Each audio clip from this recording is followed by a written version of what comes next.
Hello every one. ഇന്ന് ഞാൻ നിങ്ങളുമായിട്ട് ഷെയർ ചെയ്യുന്നത് ജർമ്മൻ ഗവൺമെൻറ് പുതുതായിട്ട് ഇൻട്രൊഡ്യൂസ് ചെയ്തിരിക്കുന്ന ഒരു ഓപ്പർച്യൂണിറ്റിയെ പറ്റിയിട്ടാണ്. അത് ഓപ്പർച്യൂണിറ്റി കാർഡ് തന്നെയാണ് അത് അറിയപ്പെടുന്നത്, അല്ലെങ്കിൽ ചാൻസ് കാർഡ് എന്ന് ജർമ്മനിൽ പറയും. അതായത് നിങ്ങൾക്ക് ജർമ്മനിയിൽ ഒരു വർഷം പോയി താമസിച്ചുകൊണ്ട് അവിടെ ഒരു ജോലി അന്വേഷിക്കാനുള്ള ഒരു അവസരമാണ്. സാധാരണ രീതിയിൽ നമ്മൾ ജർമ്മനിയിലേക്ക് പോകണമെന്നുണ്ടെങ്കിൽ അവിടെ ഏതെങ്കിലും ഒരു കമ്പനി നമുക്കൊരു വർക്ക് പെർമിറ്റ് അല്ലെങ്കിൽ കോൺട്രാക്റ്റ് തന്നെങ്കിൽ മാത്രമേ നോർമലി അവിടെ പോയിട്ട് നമുക്ക് ജോലി ചെയ്യാൻ പറ്റുള്ളൂ. പക്ഷേ ഇത് അതിന് വിരുദ്ധമായിട്ട് ഒരു വർഷത്തെ വിസ നമുക്ക് അഡ്വാൻസ് തരുന്നു. അവിടെ ചെന്ന് കഴിഞ്ഞിട്ട് ഒരു വർഷം കൊണ്ട് നമ്മളൊരു ജോലി കണ്ടുപിടിച്ചാൽ മതി. സ്വാഭാവികമായിട്ടും നിങ്ങൾ വിചാരിക്കുന്നുണ്ടാവും അവിടെ ചെന്നാൽ അവിടെ ഒരു ജോലി കിട്ടുമോ. സ്വാഭാവികമായിട്ടും ഉള്ളത് തന്നെയാണ്, പെട്ടെന്നൊരു ജോലി കിട്ടാൻ പാടാണ്. അപ്പോൾ ഒരു ജോലി കിട്ടുന്നവരെന്ത് ചെയ്യാൻ പറ്റും? തീർച്ചയായിട്ടും നിങ്ങൾക്ക് അവിടെ പാർട്ട് ടൈം ജോലി ചെയ്യാം. ആഴ്ചയിൽ 20 മണിക്കൂർ നിങ്ങൾക്ക് ഒരു പെർമനൻറ്റ് ജോലി കിട്ടുന്നവരെ പാർട്ട് ടൈം ജോലി ചെയ്യാം. എന്ന് പറഞ്ഞാൽ ഒരു മാസം ആവറേജ് ഒരു 1000 യൂറോയിലധികം നിങ്ങൾക്ക് എന്തായാലും ഒരു മാസം ഏൺ ചെയ്യാൻ പറ്റും. അത് മതിയാവും നിങ്ങളുടെ ലിവിങ് എക്സ്പെൻസിനും മറ്റു കാര്യങ്ങളൊക്കെ കൂടെ.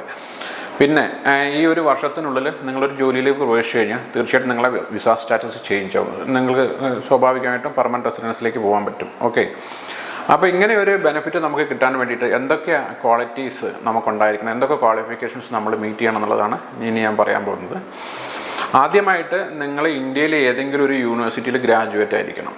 ഓക്കെ, ഇനി അതല്ലെങ്കിൽ ഏതെങ്കിലും ITI അല്ലെങ്കിൽ പോളിടെക്നിക് പോലുള്ള ഏതെങ്കിലും ഒരു സ്റ്റേറ്റ് റെക്കഗ്നൈസ്ഡ് ആയിട്ടുള്ള ഇൻസ്റ്റിറ്റ്യൂഷനിൽ നിന്ന് നിങ്ങളൊരു 2 വർഷത്തെ ഡിപ്ലോമയെങ്കിലും ചെയ്തിരിക്കുന്ന ഒരാളായിരിക്കണം. അതുകൂടാതെ നിങ്ങൾക്ക് ലാംഗ്വേജ് പ്രൊഫഷൻസി ആവശ്യമുണ്ട്. ലാംഗ്വേജ് പ്രൊഫഷൻസി എന്ന് പറയുമ്പോൾ ജർമ്മൻ ലാംഗ്വേജ് A1 അല്ലെങ്കിൽ ഇംഗ്ലീഷ് ലാംഗ്വേജ് പ്രൊഫഷൻസി എന്ന് പറയുമ്പോൾ B2 ലെവലാണ്. B2 ലെവൽ എന്ന് പറയുമ്പോൾ നമുക്ക് സ്വാഭാവികമായിട്ടും പെട്ടെന്ന് മനസ്സിലാവാൻ വേണ്ടി ഞാൻ പറയാം. ഇപ്പം IELTS 6 ഉണ്ടെങ്കിൽ നിങ്ങൾക്ക് B2 ലെവലുണ്ടെന്ന് പറയാം. ഓക്കെ, അപ്പോൾ IELTS 6 അതിന് മുകളിലുള്ള ഒരാൾ പ്രിലിമിനറി ലെവലിൽ നിങ്ങൾ ക്വാളിഫൈ ചെയ്തു. ഇതൊരു പോയിൻ്റ് സിസ്റ്റത്തിൻ്റെ അടിസ്ഥാനത്തിലാണ് ഈ ഓപ്പർച്യൂണിറ്റി കാർഡ് വർക്ക് ചെയ്യുന്നത്.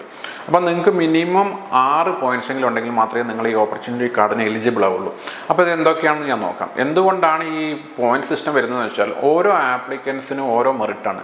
നല്ല വർക്ക് എക്സ്പീരിയൻസ് ഉള്ള ആൾക്കാരുണ്ടാവും, വർക്ക് എക്സ്പീരിയൻസ് വളരെ കുറഞ്ഞ ആൾക്കാരുണ്ടാവുമായിരിക്കും.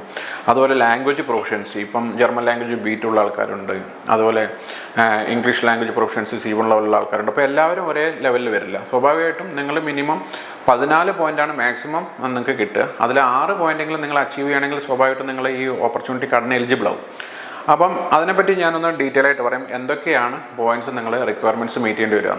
അപ്പോൾ ഓപ്പർച്യൂണിറ്റി കാർഡിൽ നിങ്ങൾക്ക് പോയിൻ്റ് ഡിസ്ട്രിബ്യൂഷൻ വരുന്നത് എങ്ങനെയാണെന്ന് നമുക്ക് നോക്കാം. അതായത് നിങ്ങളുടെ മെറിറ്റ് അനുസരിച്ച്, നിങ്ങളുടെ ക്വാളിഫിക്കേഷൻ അനുസരിച്ചാണ് നിങ്ങൾക്ക് പോയിൻറ്റ്സ് കിട്ടുന്നത്.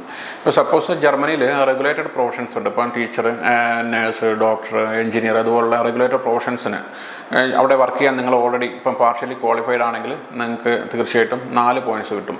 ഇപ്പോൾ ഉദാഹരണത്തിന് നിങ്ങൾ ഒരു നേഴ്സാണ്, നിങ്ങൾ ജർമ്മൻ ലാംഗ്വേജ് B2 ക്വാളിഫൈഡ് ആണ്. അപ്പം മീൻസ് നിങ്ങൾക്ക് അവിടെ രജിസ്ട്രേഷനും കാര്യങ്ങളൊന്നും ആയില്ലെങ്കിലും നിങ്ങൾ പാർഷ്യലി ക്വാളിഫൈഡ് ആയതുകൊണ്ട് നിങ്ങൾക്ക് 4 പോയിൻറ്റ്സ് കിട്ടും. പിന്നെ നിങ്ങൾ കഴിഞ്ഞ 7 വർഷത്തിനുള്ളിൽ, ലാസ്റ്റ് 7 ഇയേഴ്സിനുള്ളിൽ 5 വർഷം സെയിം ഫീൽഡിൽ വർക്ക് എക്സ്പീരിയൻസ് ഉണ്ടെങ്കിൽ നിങ്ങൾക്ക് 3 പോയിൻ്റ് കിട്ടും. ഓക്കെ, ഇനി അതല്ല, നിങ്ങൾക്ക് ജർമ്മൻ ലാംഗ്വേജ് നിങ്ങൾ ഓൾറെഡി B2 ക്വാളിഫൈഡ് ആണെങ്കിൽ അതാണെങ്കിലും നിങ്ങൾക്ക് 3 പോയിൻറ്റ്സ് കിട്ടും. ഓക്കെ, പിന്നെ ഉള്ളത് 2 പോയിൻ്റാണ്. ഈ 2 പോയിൻ്റ് കിട്ടുന്നത് കഴിഞ്ഞ 5 വർഷത്തിനുള്ളിൽ, ലാസ്റ്റ് 5 ഇയേഴ്സിനുള്ളിൽ നിങ്ങൾ 2 വർഷത്തെ സെയിം ഫീൽഡ് വർക്ക് എക്സ്പീരിയൻസ് ഉണ്ടെങ്കിൽ നിങ്ങൾക്ക് 2 പോയിൻ്റ് കിട്ടും. ഇനി അതല്ല, നിങ്ങൾക്ക് ജർമ്മൻ ലാംഗ്വേജ് B1 ലെവലുണ്ടെങ്കിലും നിങ്ങൾക്ക് 2 പോയിൻ്റ് കിട്ടും. ഓക്കെ, പിന്നെ നിങ്ങളുടെ ഏജ് 40 വയസ്സിന് താഴെയാണെങ്കിൽ സ്വാഭാവികമായിട്ടും നിങ്ങൾക്ക് 1 പോയിൻ്റ് കിട്ടും. 40 വയസ്സ് വരെ നിങ്ങൾ ഇതിന് എലിജിബിൾ ഉള്ളൂ. 40 വയസ്സിന് മുകളിൽ എന്തായാലും നിങ്ങൾക്ക് അപ്ലൈ ചെയ്യാൻ പറ്റില്ല. പക്ഷേ അതിന് താഴെ ആയതുകൊണ്ട് നിങ്ങൾക്ക് 1 പോയിൻ്റ് എന്തായാലും കിട്ടും. പിന്നെ അതല്ലാതെ നിങ്ങൾ കഴിഞ്ഞ എപ്പോഴെങ്കിലും നിങ്ങളൊരു 6 മാസം ജർമ്മനിയിൽ താമസിച്ചിട്ടുണ്ടെങ്കിൽ, ഏത് സമയത്തായാലും കുഴപ്പമില്ല, 6 മാസം നിങ്ങൾ ജർമ്മനിയിൽ താമസിച്ചിട്ടുണ്ടെങ്കിൽ അല്ലെങ്കിൽ അതിൽ കൂടുതൽ താമസിച്ചിട്ടുണ്ടെങ്കിൽ അതിൻ്റെ എക്സ്പീരിയൻസ് മീൻസ് നിങ്ങളവിടെ താമസിച്ചതിൻ്റെ നിങ്ങളുടെ പ്രൂഫ് നിങ്ങൾ എൻ്റെ കയ്യിലുണ്ടെങ്കിൽ തീർച്ചയായിട്ടും അതിന് നിങ്ങൾക്ക് 1 പോയിൻ്റ് കിട്ടും. പിന്നെ നിങ്ങൾക്ക് ജർമ്മൻ ലാംഗ്വേജ് A2 ലെവലുണ്ടെങ്കിൽ നിങ്ങൾക്ക് 1 പോയിൻ്റ് കിട്ടും.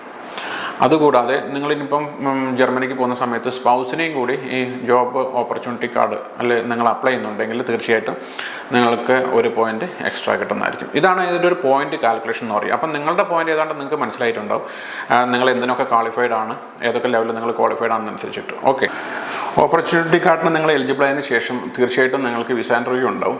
ഈ വിസ ഇൻ്റർവ്യൂവിന് പോകുന്ന സമയത്ത് നിങ്ങളെ അക്കൗണ്ടിൽ 1 ഇയർ ലിവിങ് എക്സ്പെൻസ് ഉണ്ടായിരിക്കണം. അതായത് ജർമ്മനിയിൽ എത്തിക്കഴിഞ്ഞാൽ നിങ്ങൾ 1 വർഷം എങ്ങനെ ജർമ്മനിയിൽ ജീവിക്കും, അതിനുള്ള എക്സ്പെൻസ് നിങ്ങളുടെ കയ്യിലുണ്ടെന്ന് നിങ്ങൾ പ്രൂവ് ചെയ്യേണ്ടതുണ്ട്.